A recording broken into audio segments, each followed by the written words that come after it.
Hello everybody, and we got another video coming here at you today. I'm getting around to doing a video again here on education and what a heart surgery journey and recovery look like. So I'm happy you're here. I'm happy you take the time to listen to this, and I'm happy to share about this. So for everybody who watches this and enjoys it, thank you for watching. I really appreciate it. So anyway, my goal is hopefully to make this one a little shorter than the other ones I've done, because this is probably less, really this aspect of your recovery. It's still hard, but it's probably a lot less involved than right after. By that I mean when you're in the hospital, after an ICU, and then in a room of your own, recovering, getting the clearance to go home. Those are things that, you kind of got nurses constantly looking after you and all that stuff. When you come home, it's just you. Well, hopefully it's not just you. Hopefully you got some support, because you're going to need it. But for me, I came home, and then my wife became my nurse. She embraced the role. She really loved it. And she was I think she was very much looking forward to stepping up to the plate and taking on that role, which she did. So when you come home from your surgery, you're definitely going to need support. You can't do it on your own. I'm not sure if you were on your own and you have nobody else, if they would set you up with somebody. I don't know about that, but having a spouse, having a friend, having whatever, right? A family member, whatever you need to have to just help you, because you are going to need help when you come home. There's no doubt about that. There's a lot of things you cannot do. You cannot lift hardly anything. You got to move slow, and it's something you're going to need help with. Getting groceries, getting food prepared, that kind of stuff. So just the everyday stuff, definitely you need support in that. Now, before I sit down and kind of carry on, kind of in my comfy chair, a couple of things I'm going to do. I'm going to do some show and tell here. I still got some of these, but I want to show and tell this. All right, so Tylenol, extra strength. This is extra strength. You will need some of these for sure when you come home, and that's generally what they will send you home with. They will not send you home.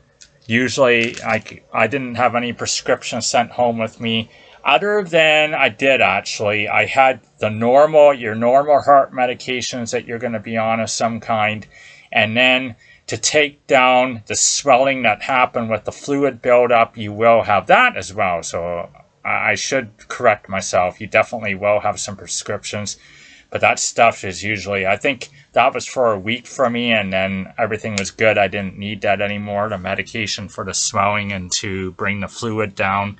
They're essentially water pills. That's what they are.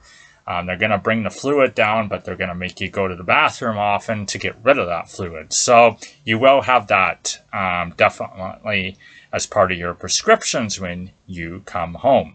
Now, another key important thing you're going to have when you come home, and let me just do another show and tell here before I sit down, and I'm going to bring it to you. So I'm going to disappear for a second here while I do this. Okay. So let me see if I can bring this up. Can you see this? Okay. But it's hard to see, but you can see the top of it. I got a hockey blanket on the top. It's my chair, a recliner chair. Very important to have. You're going to need that when you come home, because you cannot sleep in your bed for the first part, because you just cannot. Your chest and your breastplate has been broken open. Everything in there is very, very tender, and you cannot push down on it, put weight down on it. And so the chair is usually the best place to sleep, which I did for about 6 weeks. So recliner chair that's comfy. The ideal recliner chair would be one that's motorized, one that will stretch out, motorized with a button. I don't have that. I just have the pull lever, but that's okay too. Many times I had to get Lori, my wife, to work that pull lever for me because I could not do it. It was too heavy for me. So whether it's pushing it in or pulling it out, whatever it may be. So we do have that. So those are some of the things for coming home for sure. Now I'm going to share some of my journal again as part of my talking with you here today as well. So I'm going to do that for you. But let me just sit down first and then I will do that. So just give me a second. Here I am. Okay, so I'm going to switch and sit down on my recliner that I spent a lot of time sleeping in at night. And another thing about your recliner here is you're not going to probably sleep the greatest at night. For the first little bit, I couldn't sleep at night. You're going to get, I guess another tip is you're going to have to get your sleep when you can. So often for me, the next day, maybe I didn't sleep very well. And so I would get up and I would go out to the living room on the other chair, and I often would catch some snoozes on that chair. So you kind of get your sleep when you can. So that's another thing that's important to know. Now, in terms of your diet, it's funny because now I'm changing things a lot on my diet.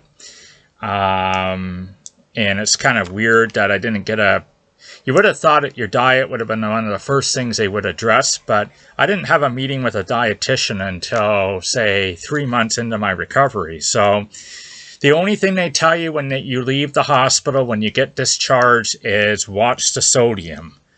Low sodium is very important because it just is. I don't know the reason why, but that is something you're going to have to change things on. So get rid of things with high sodium in them. But now, as I said, I'm doing a lot of things like the dietitian said you need to be on a Mediterranean diet. So things like chickpeas, lentils, black beans. And I'm not a fan of any of those kind of foods. I really am not. But the last time I had a meeting, my dietitian urged me to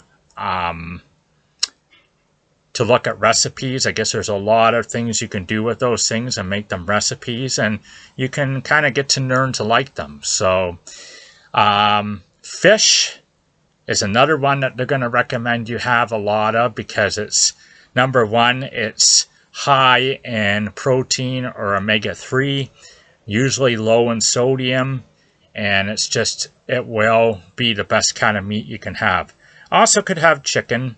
I have that a lot, and chicken is fine. But things you want to avoid in that, and you're eating, from what I was told, is sausage, high in sodium, obviously. Hamburgers or beef, again, they're fatty, so they're not good. And there's all kinds of things like that you have to be aware of. And chicken burgers I had a lot too, but if you look at at least the frozen chicken burgers, a lot of sodium, so I got rid of those. And you got to watch your sugar too. So it kind of sounds depressing when I put it out this way, doesn't it? Like, oh, well, you got to change this and change that. You can't eat this anymore. You can't have this. But there haven't been as many changes as you might think. I certainly have had changes, but not as many maybe. I've incorporated fish into the diet. Olive oil is another one they highly recommend. So they recommend you cook your fish in olive oil. Put olive oil on lettuce and salads instead of dressing. Find a way to kind of get olive oil into your diet every day in some form. And a lot of things I was having are fine. Like I was having eggs, and it's fine to have an egg a day. If you're having just one a day, that's fine. Oatmeal. I get just the package oatmeal, not the ones that are instant, but the ones that are kind of just oatmeal, you know, in a big bag. They're fine too.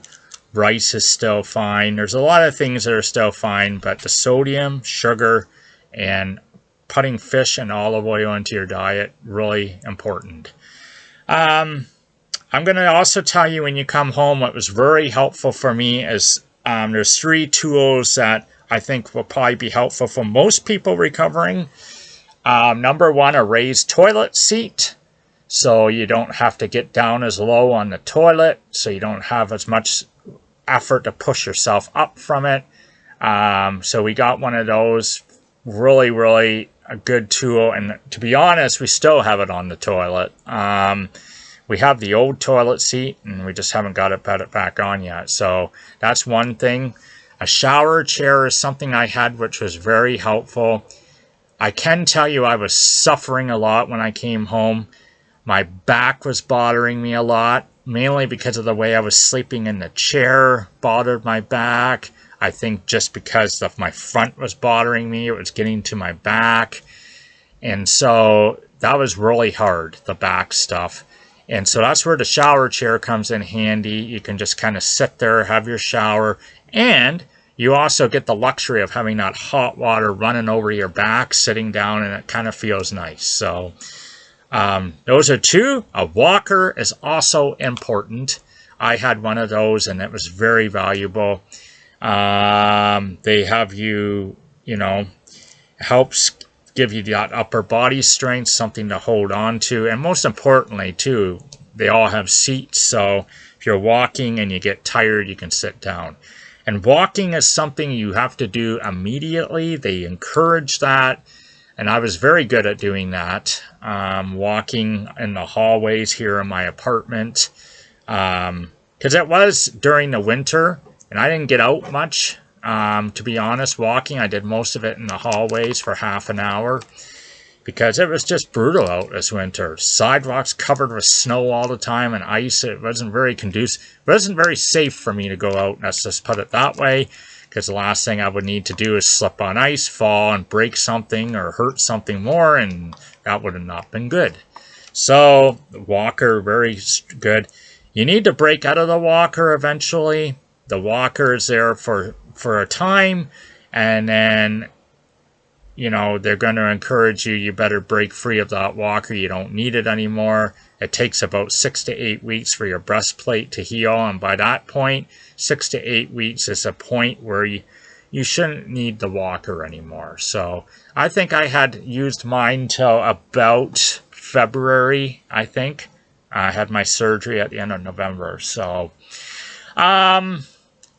those are all the things you kind of have to be aware of, I think. Make sure you have support at home. You're not going to be able to lift a lot. You're not going to be able to drive. That was another one. I couldn't drive for like 8 weeks. That was concerning to me, the driving aspect, just because Lori doesn't drive. And I was like, well, I don't like my car sitting around and not being used for that amount of time. What are we going to do? And the benefit was I was able to go out and start it off and at least get it started, run it. And then I eventually got to a point where, I just drove it around the parking lot to get it moving. So it actually wasn't too bad. Made it work. Horrible after Christmas. I think I've actually maybe talked about that before to some people, but it was horrible after Christmas. I had a nice Christmas day with my family, a nice meal. I ate all the meal. I did pretty good on that front. But then Boxing Day, I got a really sore throat. And then, just achy body all over. And then the next day, I was out like a light. I was just in misery. Pretty sure I had COVID. And on top of already a broken breastplate and chest, not a good combination. And it was rough. But I got through it, and I hope that doesn't happen to people too in your recovery. That's horrible. I hope that you stay healthy and don't get a bug on top of your recovery, because it's just not fun. Not fun. Let me go to my journal now. I'm just going to share kind of my progress, I guess. I got kind of a page with that listed. I just got to find it. I got a page where I got kind of what you would expect in your journey. Here we go. So, just to give you some awareness of where your steps might be headed in your recovery when you get home. First and foremost, I had here November 27th, which was only like, what, a week later, if that. So this is the walking thing, right? Get into walking. They want you to do that right away. So I was walking both sides of the hallway by that point, like in terms of going on this side and then going through and going to the other side. I was doing that. Then you're going to need another thing that's going to come with your home recovery is follow up with your family doctor. So hopefully you got a family doctor. I don't know what you do if you don't, but they want that follow-up like very quickly. So basically to assess your swelling levels with your fluid buildup, to make sure your incision looks good. And in terms of your incision, the care for it isn't that hard. For me, I just kind of had to check it daily. They gave me gauze and on tape, sent me home with that. So you check it daily, and you can gently kind of dampen it with water, wash it a little bit, and then you kind of cover it back up again. I didn't have it covered for that long, to be honest. I think it might have been a week or week and a half, and then it was fine. It was like, you don't need anything on it anymore. Just let it heal. So there you go. So yeah, I had my doctor check up on December 3rd. So that was about, a week and a half after I got, well, I guess it was about a week after I got home. So, and then I had to get blood work in early December. You'll probably be sent home with some kind of thing, blood work of some kind. You're going to have to get your blood checked fairly soon after you get home, I think. I am fortunate. I guess I consider myself very blessed. I didn't have to get a new valve. I didn't have to get a mechanical valve, because if you do have to have that done, you will be on blood thinners the rest of your life. It's something you will have to take. You can bleed easily if you cut yourself. From what I understand, you can bruise easily. And from what I also understand, you have to get your blood checked very frequently with that.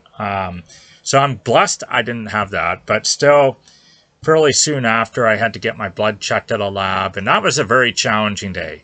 We have a lab just up here, just a 10-minute walk up the road from us, and so we didn't have anybody to drive us.